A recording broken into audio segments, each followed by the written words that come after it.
साथ इस वक्त जॉन हुसैन साहब मौजूद हैं जो कि एक सीनियर ईरानी सहाफ़ी हैं। जॉन साहब बहुत शुक्रिया आपका।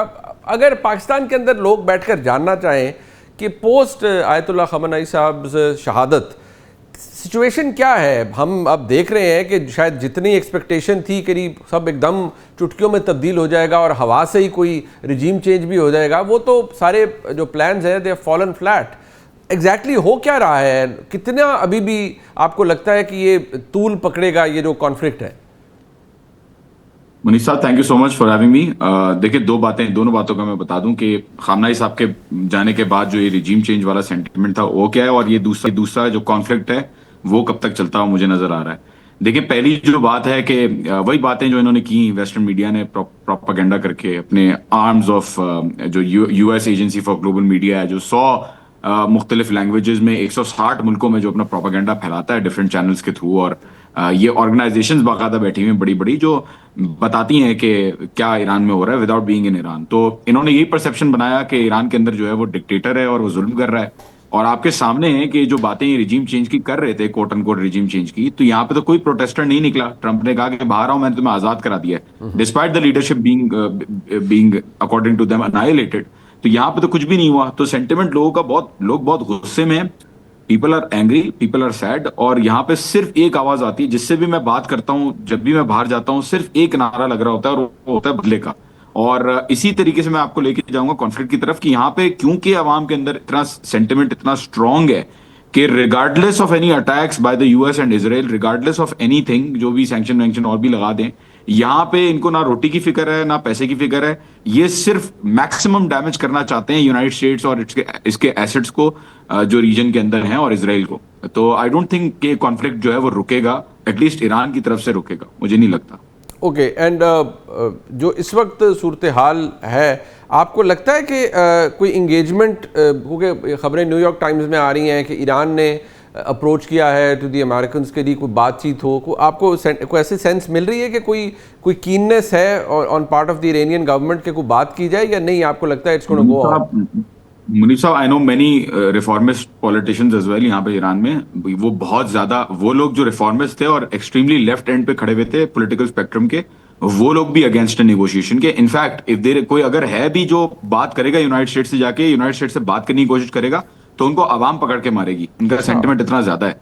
और बात सारी ये तो हो ही नहीं सकती ना। वो तो उन्होंने, अमेरिका ने अटैक करके प्रूव कर दिया that there is no international law, there is no negotiation, there is no mediation. किसी की बात की मुल्क की कोई हैसियत नहीं है, किसी के मुल्क के लीडर की कोई हैसियत नहीं है। हम जिस मुल्क में चाहेंगे जाएंगे और जो करना है वो करेंगे।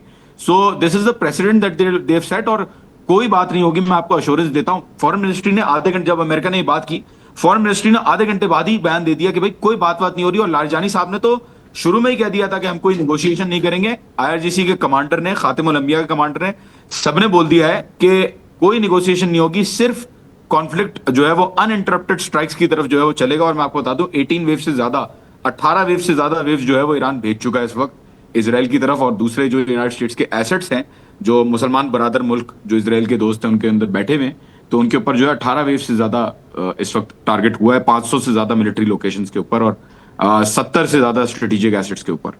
अच्छा, एक मिनट भाईजान, मैं जरा गुजारिश करूंगा, ये जाली मुकदमा बनाया के बावजूद उन्होंने सुनना नहीं चाह रहे। एक मिनट, दहशतगर्दी का मुकदमा है या नहीं है? खत्म कर दी है सर, एक सेकंड। दहशतगर्दी है या नहीं है? अतर भाई एक सेकंड, अतर भाई एक सेकंड। मैं जरा ये हमारे नहीं, हसन भाई मुकम्मल कर ले, वो आईनी बात कर रहे हैं सर।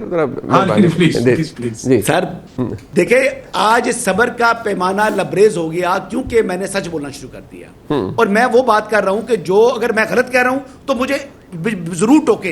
अतर काज़मी साहब, जहां मैं फैक्चुअली इनकरेक्ट हूं मुझे रोके, मुझे कहें जी आप गलत बात कर रहे हो, मैं आपकी तस्दीक करता हूं, सो बिस्मिल्लाह। ठीक है। लेकिन अगर मैं बात ठीक कर रहा हूं तो फिर आप मुझे टोके ना। ठीक, पहली रिक्वेस्ट मेरी ये है। ठीक है। दूसरी बात ये है कि अलीमा खानम ने उसके बाद भी कुछ 6 मरतबा उनके बेलेबल अरेस्ट वारंट जारी हुए। जब एक बात डिसाइड हो चुकी कि कोर्ट की जुरिस्डिक्शन है, तो फिर क्यों नहीं पेश होती? फिर उनके जो है, एक दफा ये बेसिकली जुडिशियल प्रोसेस को अगर कोई अब्यूज कर रहा है तो वो पाकिस्तान तहरीक इंसाफ करती है। अच्छा, जो अलीमा खान कर रही है या इनके दीगर लोग कर रहे हैं, इनसे ज्यादा जुडिशियल प्रोसेस को कोई अब्यूज करने वाला पैदा नहीं हुआ आज तक। अच्छा, और ये सबसे ऊपर से उनका कमाल ये है कि ऊपर से मजलूम बनते हैं। इमरान खान साहब पहले शख्स हैं जिनको ब्लैंकेट ऑर्डर में मुस्तकबिल के हवाले से भी अदालतों ने जो है इनको दिए हैं, रिलीफ दिए थे। जितनी सहूलतकारी इमरान अहमद नियाज़ी को मिली है, बिल्कुल ठीक, इतनी सहूलतकारी आज तक किसी को मिली नहीं। ठीक, अच्छा फिर भी मजलूम बनते हैं जी, हमारे साथ लुट के पिट के भर गए। आखिरी बात करूंगा जी, 9 मई के अंदर जो मुकदमा था, जिस तरीके से गिरफ्तार किया था इमरान खान को हाई कोर्ट से, ठीक इसी तरीके से B4U जो कि इन्वेस्टमेंट कंपनी का मालिक था, उसको सुप्रीम कोर्ट से अरेस्ट किया था। और पता है उसका वकील कौन था? लतीफ खोसा साहब। अच्छा, जब वो गिरफ्तार हुआ तो नैब ने गिरफ्तार किया इसी तरीके से अहाते से सुप्रीम कोर्ट के। तो जब उसको पेश किया गया ना, तो बंदियाल साहब ने कहा था अब तो doctrine of past and close transaction है, तो आप इस तरह करें कि आप अब बेल पोस्ट अरेस्ट फाइल करें। और इमरान खान के बारे में क्या कहा कि तस्वर किया जाए कि वो गिरफ्तार हुए ही नहीं। ठीक है, ठीक। Good to see you. अच्छा चले, तो ये अदालती वो तुसी बंदोबस्त कर लिया ना, गुड टू सी यू दा सर।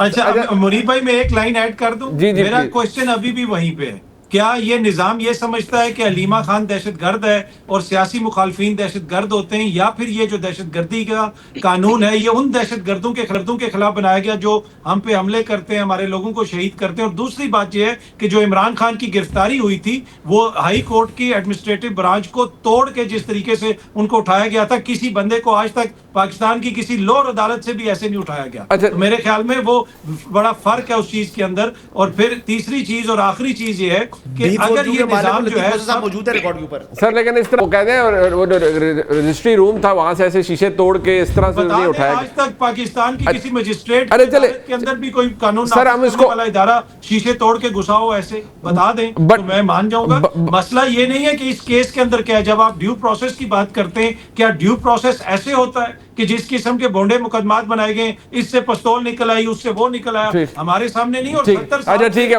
कहानी चल रही है। चले मुदम्मिल भाई, last word sir, last word. क्या आपके नजदीक ये सब कुछ आइन और कानून के मुताबिक हो रहा है? ये तो नहीं होगा कुछ अरसे बाद हम कहेंगे कि फैसले गलत थे?